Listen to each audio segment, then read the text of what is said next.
नमस्कार। चलो, आज अपन ये नया वीडियो लेके आए हैं। अपनी पिछली सीरीज ख़त्म हो गई जिसमें टाइप्स ऑफ कैंडल्स पढ़े थे। अपन ने कैंडल्स के कितने टाइप होते हैं वो सारे के सारे पढ़े थे। उसमें अपन ने लिया सिंगल वाला, फिर डबल वाला और फिर ट्रिपल वाला। वो सारी 13-14 वीडियो हैं, वो आप देखिए, प्रैक्टिस कीजिए और चार्ट पे ढूंढिए कहाँ मिलती है, उसके हिसाब से आप प्रैक्टिस कीजिए। अब अपन एक नई सीरीज स्टार्ट करेंगे जो एडवांस लेवल होगा थोड़ा सा, और इसमें अपन कैंडलस्टिक चार्ट्स के बारे में पढ़ेंगे, लेकिन टाइप्स नहीं होंगे। उन कैंडलस्टिक चार्ट्स की वजह से कौन सा पैटर्न बनता है, उन पैटर्न्स का किस तरीके से यूज किया जाता है ट्रेडिंग में, इन्वेस्टिंग में, हर जगह किस तरीके से उनको स्टॉक मार्केट में अपन यूज कर सकते हैं, ये वाली चीज़ें पढ़ेंगे।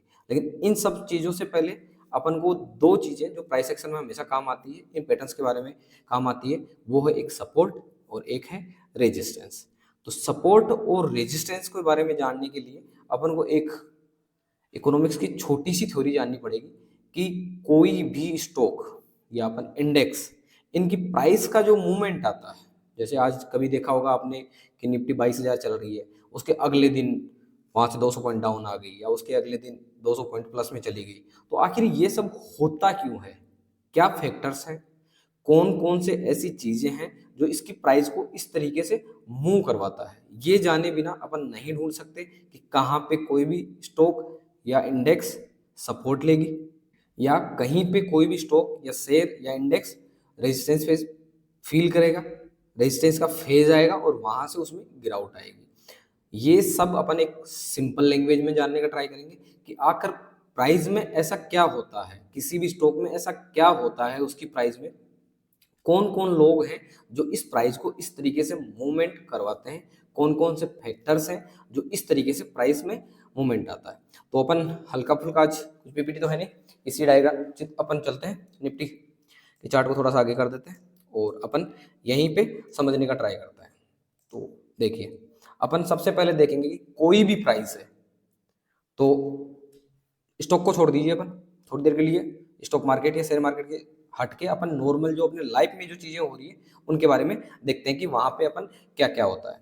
किसी भी चीज़ का अपन देखते हैं तो उसकी प्राइस के बारे में पढ़ेंगे। तो मेन फैक्टर क्या होता है, उसकी प्राइस, कि वो प्राइस का मूवमेंट किस तरीके से होता है, यही तो अपन को मेन देखना है। तो किसी भी आइटम, कोई भी प्रोडक्ट, कुछ भी सामान, कुछ भी हो, उसकी जो प्राइस में जो मूवमेंट आता है उसके पीछे दो चीजें काम करती है। एक होती है डिमांड, दूसरी चीज होती है सप्लाई। अब देखो, डिमांड और सप्लाई में ये चीजें किस तरीके से काम करेंगी। डिमांड का मतलब उस चीज की मांग कितनी है, सप्लाई का मतलब उस चीज की पूर्ति कितनी हो रही है, कितनी अवेलेबल है, और इस चीज से प्राइस किस तरीके से मूवमेंट करता है, यही अपन देखते हैं। एग्जाम्पल के तौर पे अपन देखते हैं कि अगर किसी भी चीज की डिमांड अगर इंक्रीज होगी, किसी चीज की अगर डिमांड इंक्रीज हो रही है, अगर डिमांड बढ़ रही है, तो प्राइस पे क्या इफेक्ट पड़ेगा, उसकी प्राइस भी बढ़ जाएगी। ठीक है, तो अगर डिमांड बढ़ रही है तो भी प्राइस बढ़ेगी। दूसरी चीज, अगर किसी भी चीज की सप्लाई कम हो रही है, अगर सप्लाई भी कम हो रही है तो भी उसकी प्राइस बढ़ेगी। ये चीज आपको याद रखने वाली दो चीजें हैं। डिमांड और सप्लाई का रूल किस तरीके से काम करता है ये देख लीजिए। अगर डिमांड बढ़ेगी तो भी उसकी प्राइस बढ़ेगी, अगर सप्लाई कम होगी, सप्लाई कम होती है तो भी उसकी प्राइस बढ़ेगी। तो ये चीज अपन को ध्यान रखनी है कि डिमांड बढ़ेगी और सप्लाई कम होगी, और अगर ये दोनों चीजें एक साथ होती है तो प्राइस में और भी ज्यादा मूवमेंट आएगा। अब इसके अगेंस्ट में देखें कि इसके अगेंस्ट में क्या होगा। अगर किसी चीज की डिमांड अगर कम होती है, मांग अगर कम होती है, तो क्या होगा, उसकी प्राइस कम हो जाएगी। ठीक है, और उसकी अगर सप्लाई बढ़ जाती है, किसी भी प्रोडक्ट की अगर सप्लाई बढ़ जाती है तो भी प्राइस कम होगी। ठीक है, तो एक बार इन जो चार कंडीशंस थी, उन चारों कंडीशंस को मैं एक बार लिख देता हूं कि किस तरीके से क्या फैक्टर काम करता है। तो ये चार कंडीशन बनेगी अपने पास। नंबर 1, अगर डिमांड बढ़ेगी तो प्राइस में क्या इफेक्ट होगा, डिमांड अगर बढ़ेगी तो इसकी प्राइस भी बढ़ेगी। डिमांड के हिसाब से देख रहे हैं अपन। कंडीशन नंबर 2, अगर किसी भी चीज़ की डिमांड कम होगी तो प्राइस पे क्या इफेक्ट पड़ेगा, प्राइस भी कम होगी। कंडीशन नंबर 3, अगर किसी चीज़ की सप्लाई बढ़ जाएगी तो प्राइस पे क्या इफेक्ट होगा, प्राइस कम हो जाएगी। और कंडीशन नंबर 4, अगर किसी चीज़ की सप्लाई कम हो जाएगी, सप्लाई अगर कम हो जाएगी तो प्राइस बढ़ जाएगी। तो इससे क्या पता चल रहा है अपन को कि डिमांड और प्राइस का सेम होता है, प्रोपोर्शन होती है। डिमांड अगर इंक्रीज होगी तो प्राइस भी इंक्रीज होगी, डिमांड अगर डिक्रीज होगी तो प्राइस भी डिक्रीज होगी। लेकिन सप्लाई के मामले में एग्जैक्ट उल्टा है, अगर सप्लाई बढ़ेगी तो प्राइस कम होगी, और अगर सप्लाई कम होगी तो प्राइस बढ़ जाएगी। अब अपन इनके एग्जाम्पल लेते हैं कि ऐसा क्यों होता है, कौन सी चीज़ों पे इनका इफेक्ट पड़ता है और कौन सी चीज़ों पे इफेक्ट नहीं पड़ता है। तो पहले अपन डिमांड और इसका प्राइस का देखते हैं। अभी ताज़ा ताज़ा उदाहरण मिला है राम मंदिर का, ठीक है। और अपना राम मंदिर कहाँ बना है, अयोध्या में। तो आज के 5 साल पहले अगर अपन देखें, आज के अगर 5 साल पहले क्या लगता है, अयोध्या में जो ज़मीन थी वो वैसी की वैसी थी, जितनी ज़मीन पहले थी उतनी ही ज़मीन आज है, ठीक है। तो आज के 5 साल पहले जब ये डिसाइड नहीं हुआ था कि यहाँ राम मंदिर बनेगा या नहीं बनेगा, तो उस ज़मीन की रेट क्या होगी आपको पता है। और आज की डेट में जब वहाँ पे प्राण प्रतिष्ठा हो चुकी है, अगर आज उसी ज़मीन के रेट देखें तो कितनी गुना बढ़ गई होगी। मिनिमम मैं मान के चलता हूँ कि 5 से 10 गुना तो बड़ी बड़ी होगी ज़मीन। तो क्या हुआ, क्या इफेक्ट हुआ, डिमांड बढ़ गई। सप्लाई तो उतनी की उतनी है, जमीन का जो एरिया था वो तो उतना का उतना ही है, प्लॉट वैसे के वैसे ही हैं, सारी चीज़ें वैसे के वैसे ही है, लेकिन अब वहाँ एक डिमांड बढ़ चुकी है। तो डिमांड बढ़ गई है, तो वहाँ पे प्राइस भी भयंकर तरीके से बढ़ी होगी, भयंकर तरीके से बढ़ी होगी, प्राइस भी उसी तरीके से बढ़ी होगी जिस तरीके से वहाँ पे जमीनों की डिमांड बढ़ी। तो डिमांड का सीधा सीधा इफेक्ट किस तरीके से प्राइस पे पड़ता है, इसका एग्जाम्पल अपन ने ये देख लिया। अब दूसरी चीज अपन सप्लाई का लेते हैं। अगर सप्लाई कम करेंगे क्योंकि अपन प्राइस बढ़ाने हैं, तो अगर दूसरा वाला ये फैक्टर देखते हैं, सप्लाई किसी चीज की कम होती है। जैसे एग्जाम्पल लेते हैं, प्राइस किन फैक्टर से इफेक्ट होती है, इसका एग्जाम्पल लेते हैं सप्लाई। कुछ चीजें अपने आसपास या इस दुनिया में, इस संसार में लिमिटेड है। वो अपने लिए जरूरी नहीं है कि वो अपने पास हो ही, लेकिन वो अवेलेबिलिटी उनकी आसानी से नहीं है, आसानी से अवेलेबल नहीं होता है। तो जो चीज़ें आसानी से अवेलेबल नहीं होती है उनकी प्राइस हमेशा बढ़ जाती है। अगर पहले ज़्यादा मात्रा में अवेलेबल थी तो उसकी प्राइस कम रहेगी, फिर धीरे धीरे अगर उसकी क्वांटिटी कम होती जाएगी और उसकी सप्लाई एकदम कम होती जाएगी तो उसकी प्राइस बढ़ती जाएगी। अब इसका एग्जाम्पल अपन सबसे पहले ले लेते हैं, कुछ ऐसी चीज़ जिसकी अपन को जरूरत नहीं है, न अपने खाने के काम आती है, न अपने पीने के काम आती है, न सांस लेने के काम में आती है, लेकिन इसके बावजूद उसकी प्राइस दिन ब दिन बढ़ी जा रही है। कौन सी चीज़ है ऐसी, सोना, गोल्ड। क्यों हो रहा है ऐसा, क्या गोल्ड की जरूरत है अपन को, क्या खाने के काम में आता है। कुछ प्रोडक्ट होते हैं जो अपने जरूरत के होते हैं, गोल्ड जरूरत है क्या अपना, नहीं है, गोल्ड की कोई जरूरत नहीं है। लेकिन सप्लाई लिमिटेड स्टॉक है, लिमिटेड ही तो है, गोल्ड जहाँ भी है एकदम कम मात्रा में है। तो जो चीज़ आसानी से अवेलेबल होती है उसकी प्राइस कम होती है, जो आसानी से अवेलेबल नहीं होती है उसकी प्राइस ज़्यादा होती है।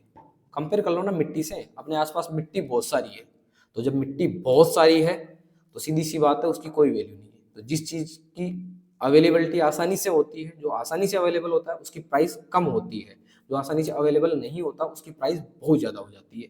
तो गोल्ड की सप्लाई बहुत कम है, लिमिटेड है। जितनी भी धातुएं होती है, बहुमूल्य धातुएं होती है, इनकी सप्लाई बहुत कम होती है। तो जब सप्लाई कम होती है तो उसकी प्राइस बढ़ जाती है। तो गोल्ड की प्राइस इसी है। दूसरा एग्जाम्पल अपन देसी तरीके से लेते हैं, अपन देसी तरीके से एक एग्जाम्पल लेते हैं। कोई भी चीज, जैसे अभी मान लो कि अपना ट्रांसपोर्टेशन सबसे ज्यादा किससे चलता है, ट्रकों से चलता है। ट्रक वालों ने हड़ताल कर दी, तो ट्रांसपोर्टेशन के काम में आते हैं ट्रक, एक जगह से दूसरी जगह। तो कोई भी प्रोडक्ट जहाँ पे पैदा नहीं होता वहाँ भी ट्रांसपोर्टेशन के थ्रू पहुँच जाता है।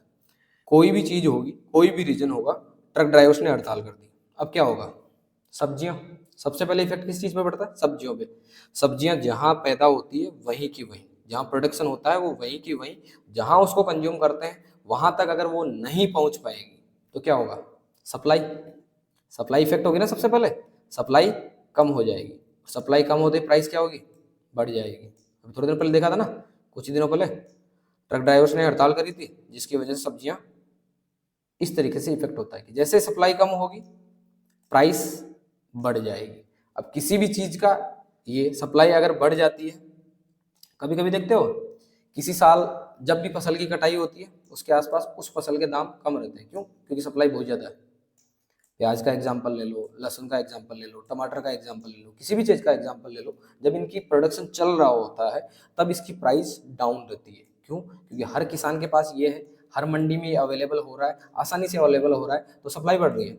जैसे सप्लाई बढ़ी प्राइस कम होते जाएंगे, 2 रुपये 5 रुपये। जब ऑफ सीजन रहता है तो क्या होता है, सप्लाई टाइम पे नहीं पहुंच पाती, कि प्रोडक्शन हो ही नहीं रहा, तो सप्लाई टाइम पे नहीं पहुंची तो प्राइस बढ़ जाएगी। तो सप्लाई अगर इंक्रीज होगी तो उसकी प्राइस कम हो जाएगी। तीसरी चीज, अगर किसी चीज की डिमांड कम हो जाएगी तो उसकी प्राइस भी डाउन आ जाएगी। डिमांड कम के लिए आप सोचोगे कि ऐसा कौन सी चीज़ें हैं जिनकी डिमांड कम हो जाती है तो फिर उसकी प्राइस भी डाउन आ जाती है। कोई भी ऐसा प्रोडक्ट जिसके एक टाइम होता है, जिस टाइम पे उसका बहुत ज़्यादा यूज किया जाता है, उसके बाद में उसमें कोई ना कोई बदलाव करके उसी से एक अच्छा सुपीरियर प्रोडक्ट मार्केट में आ जाता है, तो जो पुराना आइटम होता है, जो पुराना प्रोडक्ट होता है, उसकी डिमांड कम हो जाएगी। तो उसकी जैसे उसकी डिमांड कम होगी उसकी प्राइस भी कम हो जाएगी। एग्जाम्पल के लिए अगर आप देखना चाहते हो तो अपने टीवी, पुराने टाइम में जो टीवी थे ब्लैक एंड वाइट, ठीक है, ब्लैक एंड वाइट जो टीवी थे, अगर आज आप मार्केट में जाके ब्लैक एंड वाइट कोई खरीदना चाहता है क्या? नहीं, कौड़ियों के भाव में बिक रहे होंगे, मिलते ही नहीं होंगे। लेकिन जिस टाइम पे कलर टीवी आया होगा, ब्लैक एंड व्हाइट के दिन ढलने लगे होंगे, तो इनकी प्राइस डिमांड बढ़ गई, इसकी डिमांड बिल्कुल कम होती गई क्योंकि कलर टीवी अपने पास मिलने लग गया। उसके बाद में एलईडी आने लगी, एलसीडी आने लगी एकदम बिल्कुल पतले में। तो जो टीवी, जो कलर टीवी थे, अब तो टीवी गायब से हो गए मार्केट से। क्यों? क्योंकि अब इनकी डिमांड बिल्कुल डाउन चली गई। इनकी डिमांड डाउन चली गई तो अपनी एलईडी ने इसकी जगह ले ली, ठीक है, एलईडी ने जगह ले ली, एलसीडी ने जगह ले ली इनने। तो डिमांड का फर्क भी प्राइस पे पड़ता है। पहले प्राइस डाउन होती है, फिर प्राइस डाउन आते आते इतनी कम हो जाती है कि वो मार्केट से प्रोडक्ट ही गायब हो जाता है। सेम चीज, यही चारों के चारों जो कंडीशंस होती है वो किसी भी स्टॉक की प्राइस पे भी काम करती है। अब आप देख रहे होगे कि ऐसा कैसे, कोई एग्जाम्पल, चलो तो एग्जाम्पल पे ही चलते हैं अपन, एग्जाम्पल देते हैं कि ऐसे कौन सी चीजें हैं जो इस तरीके से काम करती है। अब एग्जाम्पल लेंगे अपन, तो सबसे पहले कोई भी शेयर या कोई भी स्टॉक जब बहुत ज़्यादा डिमांड में चल रहा होता है तो उसकी प्राइस बढ़ेगी। उसके शेयर्स अगर मार्केट में कम मात्रा में अवेलेबल हैं तो उसकी प्राइस बढ़ेगी। उसके शेयर्स आसानी से अवेलेबल है, बेचने के लिए सब तैयार हैं, तो उसकी प्राइस गिरेगी। तो इसका एग्जांपल अगर आप दो देखोगे आप कोई भी आपके पास ब्रोकरेज हो, कोई भी ब्रोकर का ऐप आप यूज करते हो, उसमें मार्केट डेप्थ के नाम से एक आता है। आप जब उस पर बाई सेल करते हो उसके आसपास मार्केट डेप्थ आता है।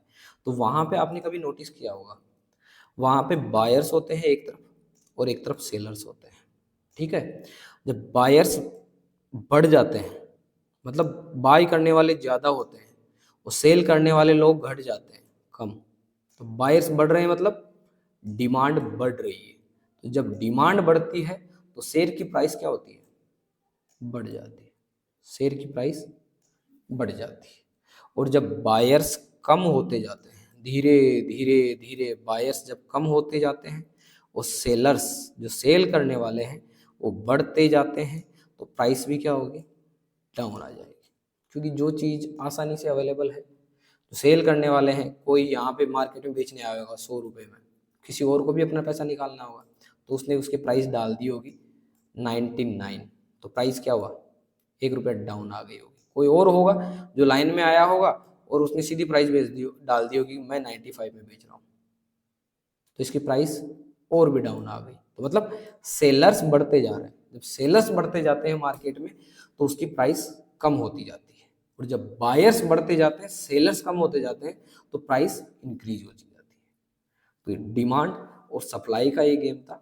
जिसकी वजह से प्राइस में एक मूवमेंट आता है। अब प्राइस का मूवमेंट अगर अपन देखें, जैसे ये निफ्टी है, तो मैं कोई भी स्टॉक ओपन कर लेता हूँ, एक बार आपको दिखा देता हूँ। कोई भी स्टॉक ओपन कर लेता हूँ और अपन चलो ठीक है नीचे चलते हैं, कोई भी देख लेंगे। ग्रेन्यूल्स का शेयर है ये, ठीक है, ये वीकली चार्ट है, इसको मैं डेली चार्ट में कन्वर्ट कर लेता हूँ। देखो अभी ये जो कैंडल स्टिक बन रही है ना, इसमें यही कहानी चली हुई है, डिमांड और सप्लाई। ये जोन है, यहाँ जोन बनते हैं, तो ये वाला जो जोन है यहाँ पे हम देखो, प्राइस यहाँ से अपसाइड में मूवमेंट देना स्टार्ट किया था, प्राइस यहाँ से अपसाइड में जाने लगी, अपसाइड में जाने लगी, अपसाइड में जाने लगी, तो एक ये लेवल आ गया, ये एक ऐसा जोन आ गया जहाँ पे और लोग बाय नहीं करना चाहते, क्योंकि यहाँ पे प्राइस सस्ती थी, 290 रुपये पे थी, ये 360 रुपये आ गई। अब जिन्होंने देखा है कि 290 में मिल रही थी, वो 360 में बाय नहीं करना चाहते, तो बाय नहीं करना चाहते तो इसका मतलब बायर्स कम हो गए। दूसरी चीज, जिन लोगों ने यहाँ बाय कर लिया होगा, इतना अच्छा प्रॉफिट मिल रहा है, तो वो लोग अब सेल कर रहे होंगे, तो सेलर्स बढ़ रहे हैं। जब बायर्स कम हो रहे हैं, सेलर्स बढ़ रहे हैं, तो प्राइस डाउन आने लग गई, और प्राइस डाउन आते आते आते आते यहाँ आई, और यहाँ आके फिर प्राइस रुक गई। तो देखो यहाँ भी रुकी थी, यहाँ रुकी थी प्राइस, और यहाँ फिर से रुक गई। अब यहाँ आने के बाद जो यहाँ बाय करने का वेट कर रहा था, उसको अगर यहाँ डाउन में, इतने डाउन में प्राइस मिली होगी, तो उसको लग रहा होगा कि हाँ अब ये प्राइस ठीक ठाक है मेरे लिए, तो वो यहाँ बाय करने लगेगा। ठीक है, जिन्होंने यहाँ पे अपॉर्चुनिटी मिस कर दी होगी, यहाँ पे मिस कर दी होगी, तो वो यहाँ भी बाय करने लग जाएगा। और जैसे ही बायर्स इंक्रीज होंगे और सेलर्स डिक्रीज होंगे, वैसे ही प्राइस वापस अपसाइड में मूवमेंट करने लग जाती है। तो ये वाली वीडियो में बेसिक सी चीज अपन ने समझाई है, वो है डिमांड और सप्लाई किस तरीके से काम करती है, और डिमांड और सप्लाई की वजह से प्राइस में मूवमेंट किस तरीके से आता है। अब अपन इस सीरीज में, इसके अगले वीडियो में अपन देखेंगे सपोर्ट किस तरीके से बनता है, रेजिस्टेंस किस तरीके से बनता है, ट्रेंड लाइन किस तरीके से बनती है। उसके बाद में अपन इन कैंडल स्टिक्स की वजह से जो पैटर्न बनते हैं, 8, 10, 15 जो भी अच्छे अच्छे पैटर्न हैं, उनके बारे में पढ़ेंगे। तो आज ये छोटा सा वीडियो था डिमांड और सप्लाई पे, कि किसी भी स्टॉक की प्राइस बढ़ना और घटना किस वजह से होती है, इसका एकमात्र रीजन डिमांड और सप्लाई है। डिमांड किस तरीके से बढ़ सकती है, डिमांड का रीजन क्या हो सकता है, सप्लाई का क्या रीजन हो सकता है, ये आप समझ गए होंगे। एक एग्जांपल मैं और दे देता हूँ कि अगर कोई भी कंपनी जिसने कुछ भी नई चीज स्टार्ट करी है, लोगों को अगर ये लग रहा है कि आने वाले टाइम में इसी प्रोडक्ट का भविष्य है, यही चीज आने वाली है, तो डिमांड बढ़ जाएगी कि ये वाला प्रोडक्ट कौन सी कंपनी बनाती है, सिर्फ यही कंपनी बना रही है, तो उस कंपनी में अपने हिस्सेदारी बढ़ाने के लिए लोग शेयर खरीदेंगे, शेयर खरीदते हैं तो डिमांड बढ़ रही है, बायर्स आ रहे हैं तो प्राइस अपसाइड में मूव करेगी। कोई भी कंपनी जो पुराने टाइम से एक ही ढर्रे पे चली आ रही है, कोई उसने अच्छा बदलाव नहीं किया टाइम के हिसाब से, तो उसमें लोग विश्वास कम करने लग जाते हैं, और जैसे ही विश्वास कम होने लग जाता है, वो सेल करने लग जाते हैं, और जैसे सेलर्स बढ़ेंगे, प्राइस डाउन डाउन डाउन और डाउन आती जाए। तो डिमांड और सप्लाई हर जगह काम करती है, एक आम आदमी के जीवन में भी काम करती है, और स्टॉक्स की प्राइस में भी काम करती है। तो उम्मीद करता हूँ ये वाला वीडियो आपको समझ आया होगा। कल से अपन नई सीरीज स्टार्ट कर ही रहे हैं। वीडियो समझ आया, पसंद आया तो वीडियो को लाइक कीजिए, चैनल को अभी भी सब्सक्राइब नहीं किया है तो सब्सक्राइब कीजिए, इस वीडियो को अपने दोस्तों को, अपने फैमिली मेम्बर्स के साथ शेयर कीजिए, और अपने व्यूज़ या कोई भी बात आपको समझ में नहीं आए तो कमेंट कीजिए, मैं रिप्लाई करने का जरूर ट्राई करूँगा। अगले वीडियो में फिर से मिलेंगे, तब तक के लिए राम राम।